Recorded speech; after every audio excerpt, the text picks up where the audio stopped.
తెలంగాణ పట్ల బీఆర్ఎస్ నేతలకు ఉన్న ఆవేదన మరో పార్టీకి ఉండదన్నారు గులాబీ బాస్ కేసీఆర్. ప్రజల ఆకాంక్షలను ఉద్యమ స్ఫూర్తి కలిగిన బీఆర్ఎస్ పార్టీ మాత్రమే అర్థం చేసుకోగలదన్నారు.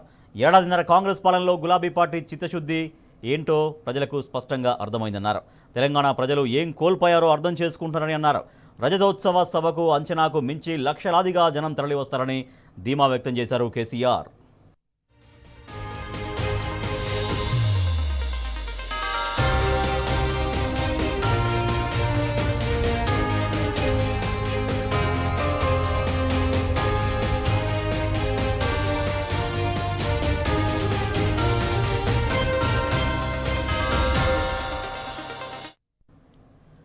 నాడు తెలంగాణను ఒక విఫల ప్రయోగంగా తేల్చారని కుట్రలు పనిన ప్రతిపక్ష శక్తులే నేడు మన పాలనను తప్పుబడుతూ నిందలేసే చూస్తున్నాయని మండిపడ్డారు బీఆర్ఎస్ అధినేత కేసీఆర్.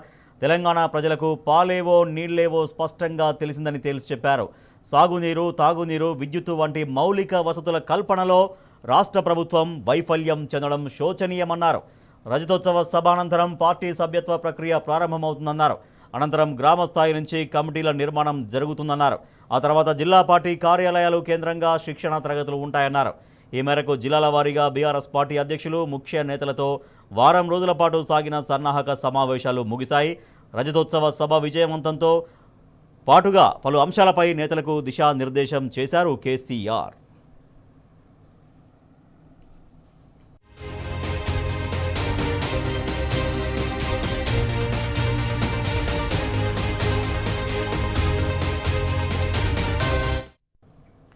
మరోవైపు హైదరాబాద్ సెంట్రల్ యూనివర్సిటీ భూముల అంశంపై బీఆర్ఎస్ అధినేత కేసీఆర్ చర్చించారు. తెలంగాణ ఉద్యమ ఫలితంగా ఏర్పాటైన కేంద్రీయ విశ్వవిద్యాలయంలో కేవలం ఇక్కడి విద్యార్థులే చదువుకోరని గుర్తు చేశారు. దేశవ్యాప్తంగా వివిధ రాష్ట్రాల నుంచి వేలాది మంది విద్యార్థులు ఉన్నత విద్యను అభ్యసించడానికి వస్తుంటారని తెలిపారు. అంతటి విశ్వఖ్యాతి గడిచిన హెచ్సియు వ్యవహారంలో రాష్ట్ర ప్రభుత్వం అనుసరిస్తున్న వైఖరిని కేసీఆర్ తప్పుబట్టారు. ఈ విషయంలో హెచ్సియు విద్యార్థులు ప్రదర్శించిన శాంతియుత పోరాట పద్ధతిని అభినందించారు. విద్యార్థులకు మద్దతుగా నిలిచిన పార్టీ శ్రేణులను కూడా కేసీఆర్ అభినందించారు.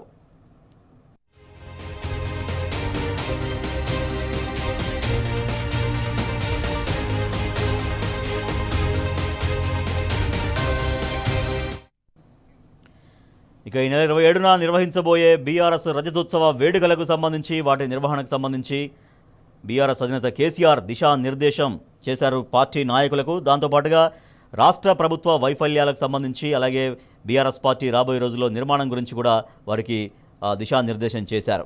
మా ప్రతినిధి లివిల్ మరింత సమాచారం అందిస్తారు. లివిల్, గత కొద్ది రోజులుగా పార్టీ నాయకులతో వరుసగా సమావేశాలు అవుతున్నారు రజతోత్సవ వేడుకల నిర్వహణకు సంబంధించి, విజయవంతానికి సంబంధించి. సో దాంతోపాటుగా ప్రభుత్వ వైఫల్యాల గురించి ఇవాళ కేసీఆర్ గారు ఏం మాట్లాడారు, తర్వాత పార్టీ నిర్మాణానికి సంబంధించి కావచ్చు, హైదరాబాద్ సెంట్రల్ యూనివర్సిటీ విషయంలో ఎట్లా స్పందించారు ఆయన? వాళ్ళ ఏదైతే గత 10 నియోజకవర్గ జిల్లాలకు సంబంధించి, ఉమ్మడి జిల్లాలకు సంబంధించి వరుసగా సమావేశం ఏర్పాటు చేశారు బీఆర్ఎస్ అధినేత కేసీఆర్. ఎర్రవల్లిలో నివాసంలో ముఖ్య నాయకులు అంటే 10 జిల్లాలకు సంబంధించిన ముఖ్య నాయకులతో ప్రధానంగా నియోజకవర్గాల వారీగా సమావేశం ఏర్పాటు చేశారు. ఈ సమావేశంలో పలు కీలక అంశాలపైన కూడా ముఖ్య నేతలకి దిశానిర్దేశం చేశారు. ఏదైతే ఈ రానున్న ఏప్రిల్ 27 రజతోత్సవాలకు సంబంధించి నిర్వహించాల్సిన భారీ బహిరంగ సభకు పెద్ద ఎత్తున అపూర్వ స్పందన వస్తుందని చెప్పేసి కూడా ఆశాభావం వ్యక్తం చేశారు. అంతేకాకుండా తెలంగాణ పట్ల మీకున్న ఆవేదన మరో పార్టీకి ఉండదు అని చెప్పేసి కూడా బీఆర్ఎస్ నేతలతో అధినేత కేసీఆర్ స్పష్టం చేశారు. ఏదైతే ప్రజల ఆకాంక్షలను ఉద్యమ స్ఫూర్తి కలిగిన పార్టీ బీఆర్ఎస్ పార్టీ ఒక్కటేనని, ఏడాదిన్నర కాంగ్రెస్ పాలనలో ప్రజలకు మన చిత్తశుద్ధి ఏంటో ప్రధానంగా స్పష్టమైందని చెప్పేసి కూడా ఈ సందర్భంగా గుర్తు చేశారు. ఏడాదిన్నర కాంగ్రెస్ పాలన ప్రజలకు ఇచ్చిన చిత్తశుద్ధి స్పష్టంగా అర్థమైంది కనుకనే తెలంగాణ ప్రజలు ఏం కోల్పోయారో అర్థం చేసుకుంటున్నారని చెప్పేసి కూడా అధినేత కేసీఆర్ గుర్తు చేశారు. రజతోత్సవ సభలకు అంచనాలకు మించి గత ఉద్యమ సమయంలో ఏ విధంగా అయితే సభలకు నాటి టీఆర్ఎస్ సభలకు వచ్చారో అంత మించి వస్తారని చెప్పేసి కూడా ఆశాభావం వ్యక్తం చేశారు. నాడు తెలంగాణలో ఒక విఫల ప్రయోగంలో తేల్చాలని కుట్రలు పడిన ప్రతి శక్తులే నేడు మన పాలన తప్పుపడుతూ నిందలు వేస్తున్నాయని చెప్పేసి కూడా ఈ సందర్భంగా తెలంగాణ ప్రజలకు పాలేవో నీళ్ళేవో స్పష్టంగా తెలుసని కూడా ఈ సందర్భంగా గుర్తు చేస్తూ సాగునీరు, తాగునీరు, విద్యుత్ వంటి మౌలిక వసతి కల్పన రాష్ట్ర ప్రభుత్వం వైఫల్యం చెందడం ఈ శోచనీయమని చెప్పేసి కూడా ఈ సందర్భం గుర్తు చేస్తూ ఏదైతే సభ్యత్వ ప్రక్రియ ప్రారంభం అనంతరం గ్రామ స్థాయి నుండి కమిటీల నిర్మాణం, జిల్లా పార్టీ కార్యాలయాల్లో శిక్షణ తరగతులు వంటి నిర్వహిస్తాం ఈ రజతోత్సవ సభల అనంతరం అని చెప్పేసి కూడా గుర్తు చేశారు. జిల్లాల వారీగా పార్టీ అధ్యక్షులు ముఖ్య నాయకులతో ఇవాళ ముగిసిన వారం రోజుల సన్నాహక సమావేశాలు కూడా ఈ సందర్భంగా గుర్తు చేశారు. అంతేకాకుండా ఏదైతే ఇవాళ కేసీఆర్ గత అనేక సందర్భాల్లో కూడా వాళ్ళ హెచ్సియు భూముల విషయంలో కూడా బీఆర్ఎస్ అధినేత కేసీఆర్ ఆందోళన వ్యక్తం చేశారు.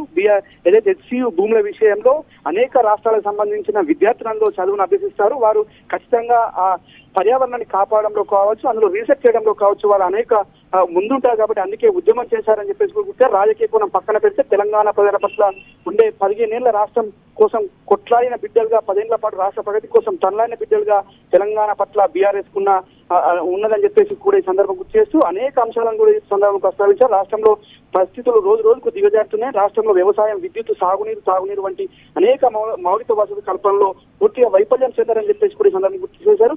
సాగునీటి కాలువల్లో కేసీఆర్ నీళ్లు రావట్లేదని ప్రజలు ఆవేదన చెందుతున్నారని చెప్పేసి కూడా నేతల మనసులో మాటను బీఆర్ఎస్ నేత కేసీఆర్ చెప్పారు. బీఆర్ఎస్ ప్రభుత్వ హయాంలో నడి ఎండాకాలంలో కూడా నిండు కుండల్లో మత్తడు దూకే చెరువులు, కుంటలు, పశువులకు, జీవాలకు కూడా నీళ్లు లేకుండా పూర్తిగా ఎండిపోయిన సందర్భం ఇవాళ ఉన్నదని చెప్పేసి కూడా ఈ సందర్భం గుర్తు చేశారు. ఇన్నాళ్ళు పుష్కలంగా బోరు నిండా నీళ్లు, పైపు నిండా నీళ్లు పోసే బోర్లు ఉన్నప్పటికీ ఇవాళ ఎక్కడ చూసినా ఎండిపోయిన బోర్లే దర్శనమిస్తున్నాయి.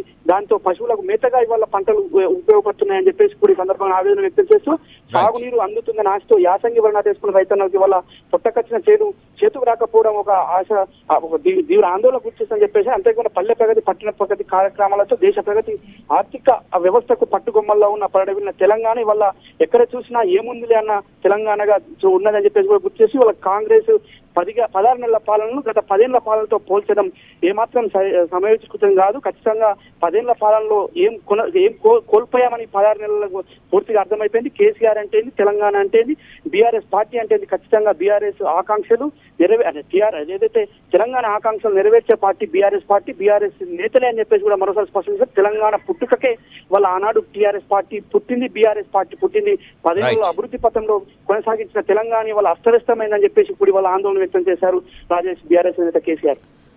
Right, thank you level. Party రజతోత్సవ సభతో పాటు అనేక అంశాలపైన ఇవాళ బీఆర్ఎస్ అధినేత కేసీఆర్ చర్చించారు. గత కొద్ది రోజులుగా 27th రోజు జరగబోయే భారీ బహిరంగ సభకు సంబంధించి పార్టీ క్యాడర్కి, పార్టీ ముఖ్య నాయకత్వానికి దిశానిర్దేశం చేశారు బీఆర్ఎస్ అధినేత కేసీఆర్.